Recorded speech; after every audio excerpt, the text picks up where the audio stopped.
We can add different types of backgrounds, such as a woven texture, to a Word document to make it look more interesting.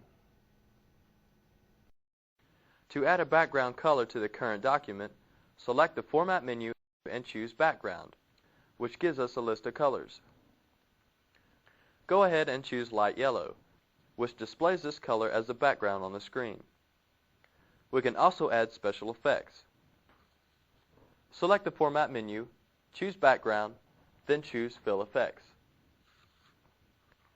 This brings up a dialog box with Gradient, Texture, Pattern, and Picture tabs. Select Texture, and a list of textures are shown on screen. Click on the last one in the top row, then click OK. After a few moments, this texture is applied to the screen. Now, let's apply a gradient to it. Select the Format menu, choose Background, then Fill Effects. Then, click the Gradient tab. In the Colors section, click on one color. This means the gradient will only be one color. The Shading Styles area will let us determine the variance or the flow of the shading. Click on Diagonal Up and we are given a preview of this variant. Everything looks good, so click on OK, and the gradient is applied to the background of the document. Patterns also can be used as a background. Select the Format menu, choose Background, then Fill Effects. In the dialog box, click on the Pattern tab, which brings up a list of patterns. Choose one of the patterns, then click on OK. A background can be removed just as easily as it was created. Select the Format menu, then choose Background. Now click No Fill and the background is returned to white.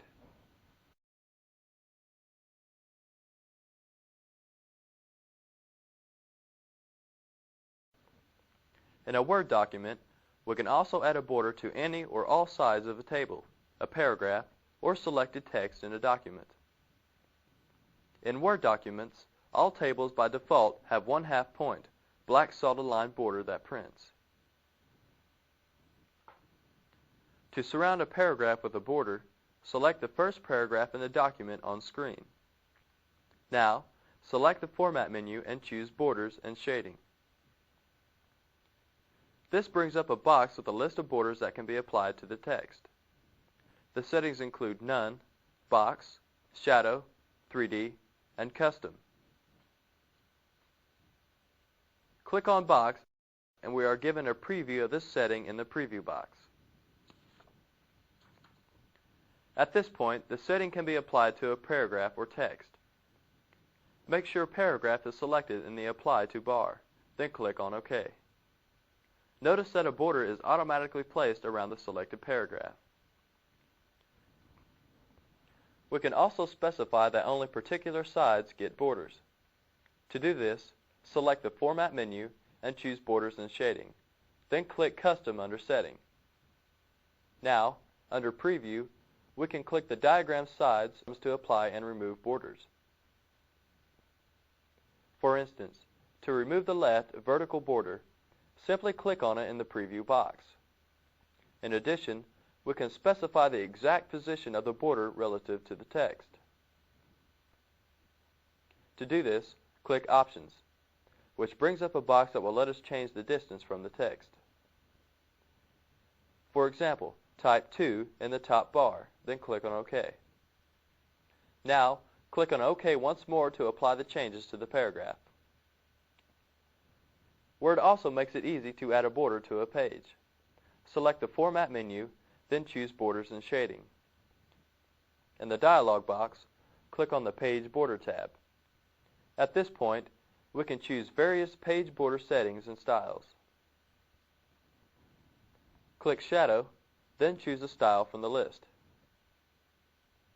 To change the color of the border, click the color bar and choose Blue. We want to apply this to the whole document, so click OK. We can also add shading to selected text or an entire paragraph. Select the first paragraph, then select Format Menu, and choose Borders and Shading. Now, click the Shading tab, which brings up different fill colors. Choose Yellow, then click on the Pattern Style box, which brings up a list of style pattern percentages. Select 15%, then click OK, which applies the style to the selected text. Besides shading, we can add a box border around the selected text.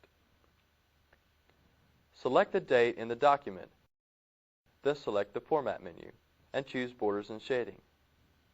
At this point, click the Borders tab, then choose Box. Notice the preview box. Only the selected word has a border around it. This is what we want, so click OK. To see a preview of what we've done, select the File menu and choose Print Preview. Notice the changes. Now click the Close button.